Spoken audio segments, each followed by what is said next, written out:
جیسے ایک خفیہ ایجنسی کسی بڑی کارروائی کی منصوبہ بندی کر رہی ہو۔ ماہر فرار کی باتیں اسے ہر وقت یاد رہتی تھی۔ تم وقت کے غلام بن جاؤ، ہر سیکنڈ کی قدر کرو۔ ہنی نے ہر دن کو گھنٹوں میں اور ہر گھنٹے کو منٹوں میں تقسیم کر دیا۔ صبح 4 بجے آئلہ کو جیل کے ڈاکٹر کے مشورے سے ہسپتال لے جانا ہے۔ ہنی نے پہلے سے ڈاکٹر کی جیلی رپورٹ تیار کی تھی، ایک واقف کار نرس سے جیلی کاغذات حاصل کیے اور جیل کے سسٹم میں داخل کروائے۔ صبح 5 بجے ہنی نرس کے بھیس میں ہسپتال کے پچھلے دروازے سے داخل ہوگا، جہاں سیکورٹی کمزور اور کیمرے محدود ہیں۔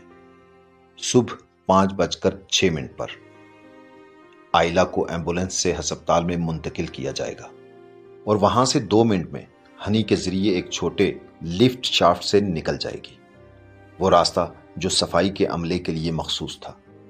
صبح 5:10 سے پہلے گاڑی شہر سے باہر ایک گودام میں پارک ہوگی، جہاں کپڑے تبدیل ہوں گے، شناخت بدلے گی اور ایک نیا راستہ اختیار کیا جائے گا۔ ہنی نے گوگل میپ سے ہٹ کر شہر کے پرانے صنعتی علاقوں کی گلیاں دیکھی تھی، وہ راستے جو اب ٹریفک میں استعمال نہیں ہوتے۔ اس نے ایک متبادل راستہ چنا جو نہ صرف کم ہجوم تھا بلکہ پولیس کی نظروں سے بھی بچا ہوا تھا۔ پہلا راستہ ناکامی کی صورت میں چھوڑنے کے لیے، دوسرا راستہ ایئرپورٹ جانے کے لیے، تیسرا راستہ گھر واپس آ کر پولیس کو گمراہ کرنے کے لیے، جیلی ٹریس۔ اس نے اپنی گاڑی کے جی پی ایس کو جان بوجھ کر ایک الگ سمت پر بھیجا تاکہ پولیس جب اسے پکڑے تو وہ سمجھے کہ وہ شمال کی طرف گیا ہے، جبکہ اصل میں وہ جنوب کی طرف روانہ ہو رہا ہوگا۔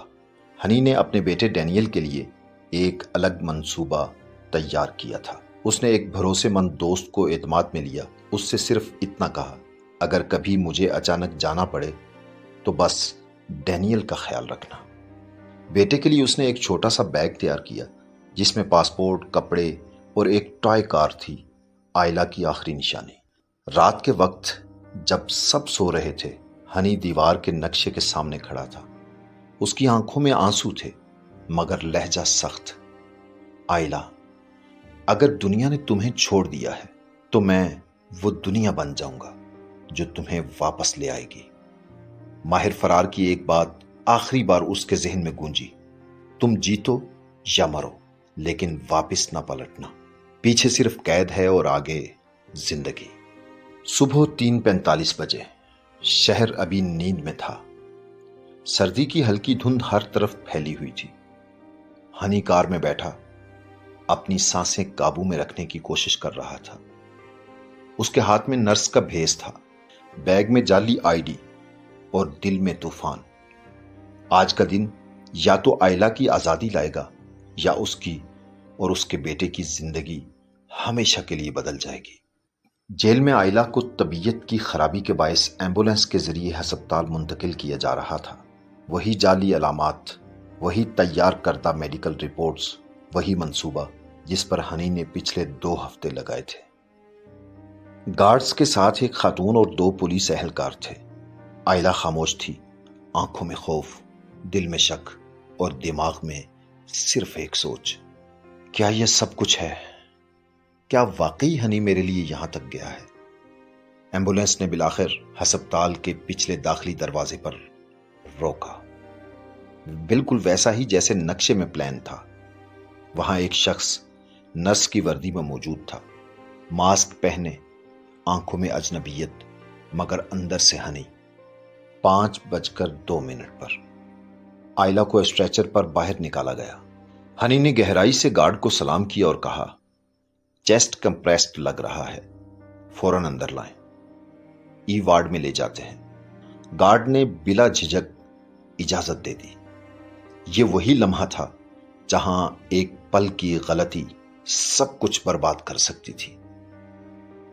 5:04 آئلہ اسٹریچر پر لیٹی ہوئی اندر ایک الگ راستے سے جا رہی تھی۔ ہنی نے واش روم کے بہانے گارڈ کو دوسرے کمرے میں بھیجا اور اسی لمحے آئلہ کو اٹھا کر لفٹ شافٹ کے ذریعے صفائی کے راستے کی طرف لے گیا۔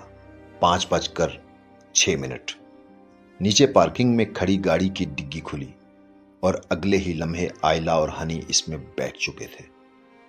دونوں نے کپڑے بدلے، ماسک پہنے، آئی ڈی کارڈ پھاڑے اور گاڑی پوری رفتار سے گودام کی سمت دوڑنے لگی۔ ہسپتال کے سی سی ٹی وی کیمروں نے غیر معمولی حرکت نوٹ کی اور صرف 3 منٹ بعد پولیس کو شک ہوا۔ جب گارڈ واپس آیا تو آئلہ غائب تھی۔ 5:10۔ پولیس الرٹ ہو گئی، ہر ناکے پر جانچ شروع ہو گئی۔ ہنی اور آئلہ اب شہر کی پچھلی سڑکوں سے نکلنے کی کوشش میں تھے۔ ہنی نے پہلے سے رکی ہوئی دوسری گاڑی استعمال کی تاکہ پولیس اس کا پیچھا کرے۔ خود وہ ایک سنتی علاقے کی سنسان گلیوں میں دوسری کار کے ذریعے نکل گئے۔ ہنی نے تمام فون تباہ کیے، کپڑے جلائے اور آئی ڈی کارڈ ایک نالے میں بہا دیے۔ آئلہ کا دل اس وقت پگھل گیا جب ہنی نے اسے بتایا ڈینیل اسکول میں ہے اور ہم اسے لینے جا رہے ہیں۔ آئلہ نے اپنے شوہر کی طرف دیکھا، آنکھوں میں آنسو تھے۔ کیا تم واقعی میرے لیے یہ سب کر رہے ہو؟ ہنی نے مختصر جواب دیا، نہیں، میں یہ سب اس دن سے کر رہا ہوں جب تم نے کہا تھا مجھے نہیں معلوم میں بچ پاؤں گی یا نہیں۔ اس دن میرے اندر کچھ مر گیا تھا۔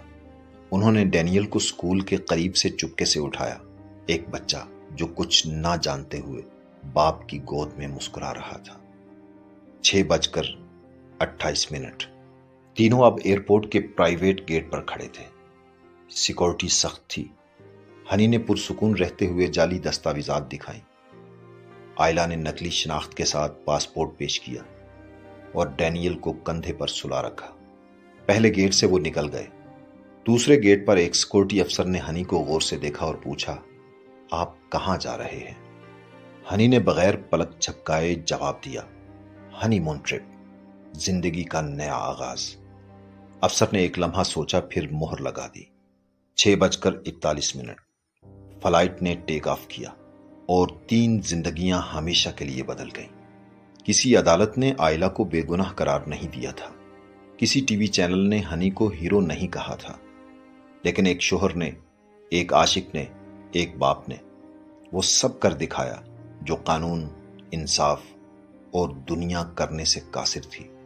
ہنی نے نظام کو شکست دی۔ فلائٹ نے جب زمین چھوڑی، نیچے کی دنیا چھوٹ چکی تھی، وہ دنیا جو آئلہ کے لیے ایک قید خانہ تھی، ہنی کے لیے ایک اذیت اور ڈینیل کے لیے ایک سوال، میری ماں کہاں ہے؟ جہاز کے اندر 3 سیٹیں تھیں، ایک عورت جس نے دنیا کے سامنے صرف خاموشی کا دفاع کیا، ایک مرد جس نے اپنی فیملی کی خاطر دنیا کو چکما دیا، اور ایک بچہ جو اپنے والدین کی قربانی کا وارث تھا۔ جہاز کا پہلا پڑاؤ ونیزویلا تھا، ایک ایسا ملک جہاں کا امریکہ کے ساتھ قیدی حوالگی کا معاہدہ نہ تھا۔ یہ وہ جگہ تھی جہاں وہ لوگ جا سکتے تھے جو قانون سے نہیں زندگی سے فرار چاہتے تھے۔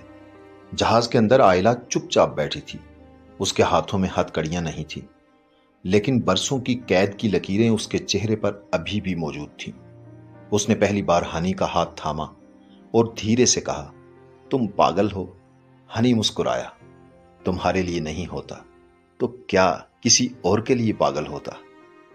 آئلہ نے نظریں چرا لیں اور آنکھوں سے آنسو بہہ گئے۔ وہ اب آزاد تھی، مگر اس آزادی کی قیمت اس نے نہیں، اس کے شوہر نے چکائی تھی۔ ونیزویلا میں اترنے کے بعد ہنی نے پہلے سے طے شدہ ایجنٹ سے ملاقات کی۔ وہاں انہیں نئی شناختیں دی گئیں، ہنی، ادریس، آئلہ، مریم، ڈینیل، عیسیٰ۔ ایک چھوٹے سے ساحلی قصبے میں جہاں دنیا خاموش تھی، ان تینوں نے ایک نیا گھر کرائے پر لیا، ایک جھونپڑی نما مکان سمندر کے کنارے۔ صبح سورج طلوع ہوتا، آئلہ سمندر کی طرف دیکھتی، ہنی اخبار پڑھتا اور ڈینیل ریت میں کھیلتا۔ یہ زندگی نہ امیر تھی نہ محفوظ، مگر آزاد تھی۔ امریکہ میں ٹی وی چینلز پر ایک ہی خبر چل رہی تھی، قیدی آئلہ ہسپتال سے فرار، شوہر مشتبہ، بیٹا لاپتہ، پولیس نے نیشنل الرٹ جاری کر دیا ہے۔ لیکن وقت کے ساتھ وہ خبر دوسرے اسکینڈلز میں دفن ہو گئی۔ لوگ بھول گئے، نظام آگے بڑھ گیا، لیکن ہنی کبھی نہ بھولا۔ اس نے ہر رات سوتے ہوئے دروازہ بند کیا، کھڑکی چیک کی اور ڈینیل کو بازوؤں میں سلا کر خود سے کہا، بس ایک رات اور، ایک دن اور یوں ایک دن، ایک ہفتہ، 1 مہینہ اور پھر 1 سال گزر گیا۔ کبھی کبھی آئلہ اپنی ماضی کی طرف دیکھتی اور سوچتی، کاش میرے پاس اپنی بے گناہی کا کوئی ثبوت ہوتا، کاش میرے شوہر کو یہ سب نہ کرنا پڑتا۔ مگر پھر وہ ہنی کو دیکھتی اور سمجھ جاتی کہ کچھ رشتے ثبوت کے محتاج نہیں ہوتے۔ ان کی کہانی قانون کی کتابوں میں درج نہ ہو سکی، مگر اگر کہیں فیملی پر قربانی اور جنون کی تاریخ لکھی جائے گی تو اس کے صفحات پر ایک سادہ پروفیسر کا نام ضرور ہوگا، ہنی۔ یہ کہانی صرف ایک تھرلر نہیں، یہ ایک سوال ہے۔ کیا قانون ہمیشہ انصاف دیتا ہے، یا بعض اوقات انصاف قانون کو توڑ کر حاصل کرنا پڑتا ہے؟